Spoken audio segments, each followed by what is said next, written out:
आप सभी को मेरा नमस्कार। देखिए, हम आज बात करेंगे कि एग्ज़ामिनेशन की तैयारी आपको कैसे करनी चाहिए। किसी भी एग्ज़ामिनेशन की तैयारी करें। देखिए, बातें तो हम बहुत करते हैं, जितने इमोशनल आते हैं, चाहे वीडियो, चाहे आप देखें पढ़ाने के मेथड सब कोई बताता है। ऐसा नहीं, मैं भी बताऊँगा और भी आप कहीं भी देखते हो, लेकिन हम फॉलो नहीं करते हैं। आप नॉर्मली देखेंगे कोई फॉलो नहीं करता है। सुनने में सबको अच्छा लगता है, जो फॉलो कर जाता है वही सक्सेसफुल हो जाता है। तो आज मैं 888 के बारे में बात करना चाह रहा हूँ कि और कैसे तैयारी करें कि आपका चयन हो सके। जिस भी एग्ज़ामिनेशन में आपके करना चाहते हैं, उन सभी एग्ज़ामिनेशन की मैं बात करता हूँ। अगर शिक्षक से रिलेटेड भर्ती देखेंगे तो ईएमआरएस का आने वाला है, तो उसी की भर्ती की मैं पॉइंट आउट करके मैं आपको बताऊँगा। वैसे किसी भी एग्ज़ामिनेशन में अगर फॉलो करते हैं तो आपके लिए अच्छा रहेगा। 888 का मतलब ये है कि सबसे पहले आप 24 घंटे को 3 पार्ट में डिवाइड करिए। 888 का मतलब 8 घंटे की नींद और 8 घंटे की अदर एक्टिविटी जो भी आप करते हों, 8 घंटा पढ़ना, ये टोटल आपका 24 घंटे का हो गया। अगर सपोज करिए आप 8 घंटा नहीं पढ़ पा रहे हैं, कुछ लोगों का माइंड शार्प होता है, कुछ लोगों का माइंड थोड़ा सा स्लो काम करता है, तो आप 6 घंटे भी कर सकते हैं, इनफ। लेकिन एक रूटीन में होना चाहिए, तो आप बेहतर एक कर सकते हैं। अब उसके लिए करना क्या है, देखिए कुछ चीज़ें हैं कि लेबर बहुत वर्क करता है लेकिन उसको उसके हिसाब से पे नहीं मिलता है। तो गाइडलाइन होना आपके जीवन में बहुत ज़रूरी है, चाहे आप किसी से भी ले। ज़रूरी नहीं कि मैं जो बोल रहा हूँ वही फॉलो करें।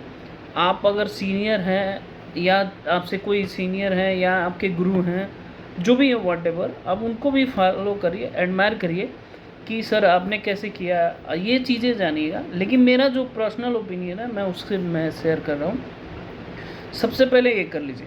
अब आते हैं किसी एग्जामिनेशन में आप तैयारी करना चाहते हैं। सपोज करिए हम पीजीटी की तैयारी कर रहे हैं, सभी सब्जेक्ट के लिए होता है। तो किसी भी सब्जेक्ट की अगर तैयारी कर रहे हैं किसी भी एग्जामिनेशन का, तो सबसे पहला स्टेप आपका ये होना चाहिए कि सिलेबस आपके टेबल पर होना चाहिए। अगर आपके पास नहीं है तो सिलेबस ज़रूर राइट डाउन करिए। डेली रूटीन में 5 से 10 मिनट सिलेबस ज़रूर देखिए।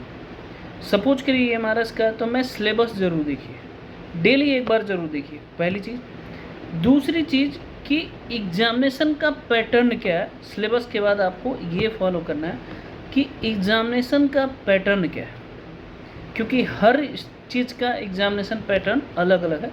तो एमआरएस का लेंगे तो केंद्रीय विद्यालय और नवोदय विद्यालय में जो एग्ज़ामिनेशन होते हैं, इवन DSSB का अगर लेंगे तो लगभग सेम है और ऐसे ही है।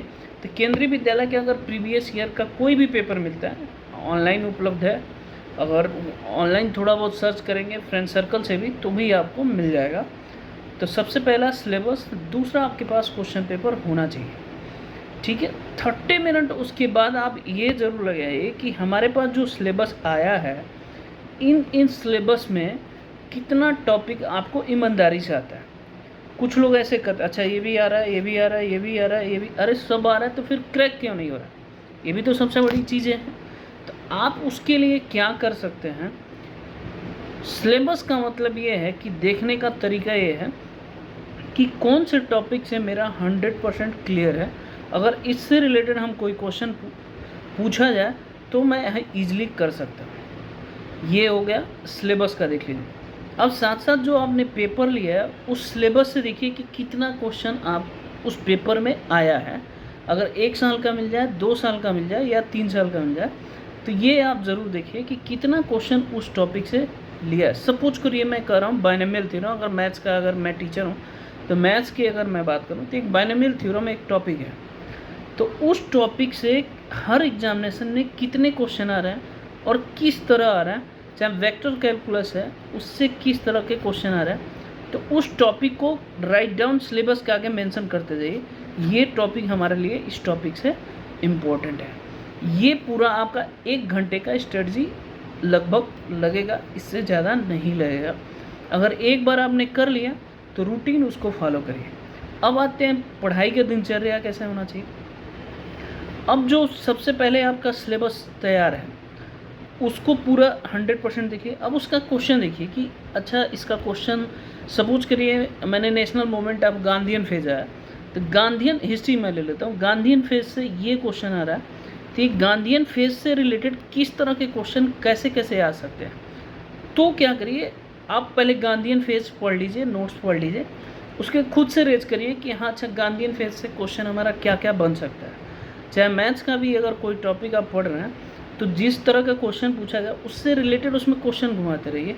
अच्छा ये हम कर सकते हैं, ये भी कर सकते हैं, क्या ऐसे क्वेश्चन पूछा जाए। चाहे मान लीजिए बाइनोमियल थ्योरम मैंने कहा फर्स्ट टू 5 एंड टू 5 इस तरह के क्वेश्चन आ रहा है तो हम कैसे कर सकते हैं। मतलब खुद से रेज करने की कोशिश करिए, उस टॉपिक से रिलेटेड कितने क्वेश्चन आप कर सकते हैं। ये आपका 100% वाला टॉपिक से क्लियर हो जाएगा। तब आपसे कभी भी उस टॉपिक से क्वेश्चन अगर पूछा जाएगा तो आप बहुत ईजिली कर ले जाएंगे, किसी भी एग्जामिनेशन में आप फेल नहीं करेंगे। पहली चीज़। दूसरी, अब आते हैं जो आपको सिलेबस में आ नहीं रहा है। सपोज करिए ऐसा तो है नहीं कि मान लीजिए अगर नहीं 100% है तभी तो चयन नहीं हो रहा है, तो कहाँ नहीं चयन हो रहा है, क्यों प्रॉब्लम आ रहा है, तो उसके लिए आप क्या करिए, नोट्स बनाइए, फिर उस क्वेश्चन को देखिए। वहाँ पे भी यही करिए कि क्वेश्चन का रेज हम करें कि इस तरह की टॉपिक को हम कैसे कवर कर सकते हैं। खुद से रेज करने की कोशिश क्वेश्चन करिए तो आप इजीली इसको तैयारी कर सकते हैं।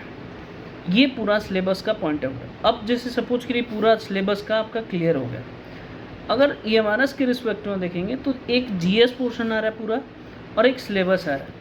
तो अगर कंपेयरिंग करेंगे तो सिलेबस का पोर्शन लगभग सबका आता है, क्योंकि हम पढ़ते वही सब्जेक्ट हैं, उसी का एग्जामिनेशन दे रहा है, तो ऑब्वियस सी बात है हमारा सब्जेक्टिव स्ट्रॉन्ग सबका होगा। अब आते हैं फर्स्ट पोर्शन की बात करते हैं। जैसे मान लीजिए जनरल अवेयरनेस है, रीजनल एबिलिटी है, कंप्यूटर ICT है, टीचिंग एप्टीट्यूड है, चाहे एक्टिविटी है, पेडोलॉजी है, अगर नेशनल एजुकेशन पॉलिसी है, जर्नल इंग्लिश है, हिंदी है। तो मान लीजिए सारे तो सब्जेक्ट इसमें कवर तो आप नहीं कर पाएंगे। आपको क्या करना चाहिए, मेरा अगर ओपिनियन मानना है तो ये तो आप किसी का भी मान सकते हैं। जैसे मान लीजिए नेशनल एजुकेशन पॉलिसी से 5 क्वेश्चन आए, बहुत लोग होंगे नेशनल एजुकेशन पॉलिसी का होंगे, अरे मैं तो पढ़ रखा हूँ, उससे 5 क्वेश्चन आ रहा है, उसकी पूरी हिस्ट्री का नोट्स बना लीजिए। न्यू एजुकेशन पॉलिसी कब ये रिकमेंडेशन किया गया था, कब कमेटी बैठी थी, पहले प्रपोजल कब आया था, कॉन्स्टिट्यूशन का संविधान संशोधन कब हुआ था, क्या क्या लागू किया गया है, कैसे लागू किया गया है, उससे रिलेटेड पूरा पढ़ लीजिए। 5 क्वेश्चन आपका वहाँ से कंफर्म होगा।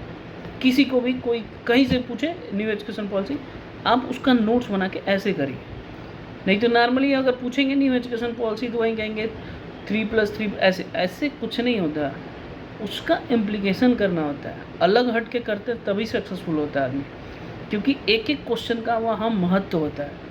आपसे कोई ज़्यादा कर लिया तो वो ज़्यादा इम्पोर्टेंट होगा, ये ध्यान रखिए। अब आते जैसे मान ली इंग्लिश बहुत, अगर हिंदी वर्ल्ड के क्षेत्र का ले लें तो बहुत बच्चों का इंग्लिश नहीं ठीक होता है। इंग्लिश नहीं ठीक है तो हिंदी ले लीजिए। जैसे मान लीजिए संधि है तो संधि का देखेंगे, अगर वैसे देखेंगे थ्योरी पढ़ रहे हैं तो आप समझ में नहीं आएगा, उसको थोड़ा सा ट्रिकी बनाने की कोशिश करिए, इंटरेस्ट बनाने की। जैसे संधि पढ़िए, यण संधि चाहे वृद्धि संधि, कोशिश करिए खुद को ट्रिक बनाए। अच्छा इसको हम ऐसे करते हैं तो ये होता है, इसको ऐसे करते हैं तो ये होता है। नहीं तो यूट्यूब पे बहुत सारे चीज़ें हैं, उसको देख के फिर उसका नोट्स बनाइए। ऐसे ही चीज़ समाज है, चाहे हिंदी का पोर्शन, एक एक इंडिविजुअल टॉपिक को नोट्स बना सकते हैं, फिर उससे रिलेटेड क्वेश्चन करिए। देखिए जो क्वेश्चन आया है हिंदी का अगर देखेंगे तो क्वेश्चन आपको सीटेट का पेपर देते हैं तो भी उसमें आपको काम दे देगा। अगर आप देखेंगे ये सब टॉपिक हर जगह मिलेगा, जर्नल अगर यूपी से हैं तो आप हर जगह मिलेगा, आरओ में भी मिलेगा, सीटेट में मिलेगा, यूपी टेट में मिलेगा, सारे क्वेश्चन वही है रिलेटेड, वो इसी से उठा के बनते हैं। जर्नल इंग्लिश का भी सेम सिचुएशन, जैसे वर्ब है, टेंस है, वॉइस है, सब्जेक्ट वर्ब है, एग्रीमेंट है, ये भी ऐसे एक एक टॉपिक का नोट्स बनाइए तो आप तैयारी कर सकते हैं, जो आसान है। ICT इसी का अगर कंप्यूटर का लेंगे तो सिंपल इसमें देगा, fundamental of computer system, basic, ये आपको आज के डेट में कंप्यूटर मस्ट है, ये आपको जानना चाहिए। यही वो पोर्शन है जो आपको सिलेक्शन करने की क्षमता तेज़ी से बढ़ाएगा और इसी में लीड करेगा। क्योंकि नॉर्मली अगर आप देखेंगे बहुत लोग GS पढ़ने जनरल अवेयरनेस में पढ़ते हैं, जनरल अवेयरनेस बहुत ब्रॉड हो गया, उसको डिवाइड करने के बजाय जो बाकी सब सिस्टम है उसको ज़रूर पढ़िए। जब आपका ओवरऑल ये पूरा तैयारी हो जाए, नोट्स बन जाए, अब क्या करिए, पेपर उठाइए। पेपर में जैसे मान लीजिए केंद्रीय विद्यालय का मिलता है तो ठीक है, नहीं मिल रहा है तो स्टेट का भी जैसे हरियाणा ने करा है स्टेट को सॉल्व करिए, क्योंकि उसी से टॉपिक लगभग सेम है। हरियाणा ने कराया, झारखंड कराया, अभी बिहार भी कराया है। इन सभी का पेपर उठा के देखिए कि हम क्या इस तरह के क्वेश्चन हम कर पा रहे हैं उस टॉपिक से रिलेटेड कि नहीं कर पा रहे। फिर अगेन समस्या कि आपने उस टॉपिक को जैसे मैंने बताया वैसे आपने कवर नहीं किया है। तो ये पूरा सिस्टम अगर रहेगा तो ऐसे इसकी तैयारी की जाती है। हाँ, कुछ लोग ऐसे भी होते हैं, आज तैयारी किया, समझ में आ गया, क्योंकि नॉर्मली हम इंडियन क्या होते हैं, इमोशनल वीडियो देखे समझ में आ गया, मोटिवेशनल सब्जेक्ट देखे, किसी के वीडियो देखे समझ में आ गया, एक दिन खूब जोश से पढ़ेंगे, नेक्स्ट डे ब्रेक कर। ऐसा नहीं होता है। सक्सेसफुल अगर होना है या सक्सेस होना है तो आपको रूटीन लेवल पे, एक कंटिन्यूअस लेवल पे आपको काम करना बहुत ही ज़रूरी है। आजकल जब आप सो रहे होंगे तो कोई ना कोई बच्चा जगता है, और जो जगता है वही पाता है। अगर आपके अंदर जोश है, जुनून है, तो ही आप कर पाएंगे, नहीं तो बहुत मुश्किल है आज के डेट में। आप खुद देखिए, हर पेपर की कंपटीशन देखिए, 10 से 12 लाख बच्चे हैं और सीटें कितनी आ रही हैं, मुश्किल से 10,000 20,000, इससे ज़्यादा नहीं आ रही हैं, कहीं कहीं तो इससे भी कम है। उसमें क्रैक करना, जब तक आप अलग हट के करेंगे नहीं, आपको कोई नहीं पूछेगा। यही चीज़ मैं फिर करा, रिश्तेदारी जो भी है, वॉट एवर, बगल के पड़ीदार जो भी कुछ भी कहें, फ़र्क नहीं होना। एक बार अगर सफल हो गए ना, कोई फिर सब लोग पूछेंगे, असफल रहेंगे तो सब लोग ताने देंगे, चाहे इधर से चाहे उधर से, कहीं से भी देखेंगे ताने मिलते हैं। तो ज़िंदगी में अगर कुछ पाना है दोस्तों तो उठिए, काम करिए, ज़िंदगी में ये फॉलो करिए, 888 पॉजिटिव एनर्जी के साथ शुरू करिए। 888 हमेशा इसलिए बोलता हूँ, 8 घंटे की नींद बहुत ज़रूरी है। 8 घंटा पढ़ना, अगर माइंड ज़्यादा शार्प है तो 6 घंटे, 8 घंटे अदर एक्टिविटी करिए जो बहुत इनफ है, ईजी है। तब तक करिए जब तक आपको लक्ष्य मिले ना। आई होप समझ में आ गया होगा। ओके, जय हिंद, जय माता दी।